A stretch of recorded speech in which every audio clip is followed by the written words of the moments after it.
और मेरी सब बदकारी मिटा डाल।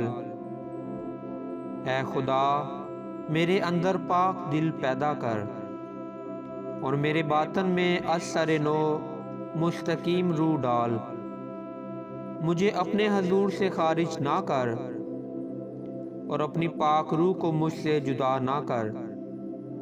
अपनी नजात की शादमानी मुझे फिर अनायत कर और मुस्तैद रूह से मुझे संभाल।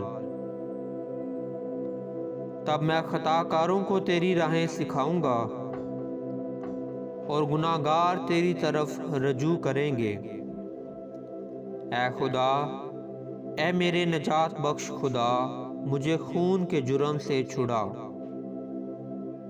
तो मेरी ज़ुबान तेरी सदाकत का गीत गाएगी। ऐ खुदावंद, मेरे होंठों को खोल दे तो मेरे मुंह से तेरी सताइश निकलेगी। क्योंकि कुर्बानी में तेरी खुशनुदी नहीं, वरना मैं देता। सोख्तनी कुर्बानी से तुझे कुछ खुशी नहीं। शिकस्ता रूह खुदा की कुर्बानी है।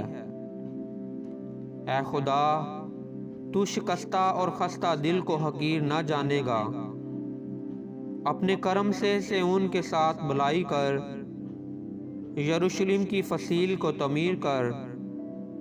तब तू सदाकत की कुर्बानियों और सोख्तनी कुर्बानी और पूरी सोख्तनी कुर्बानी से खुश होगा और वो तेरे मज़बा पर बछड़े चढ़ाएंगे।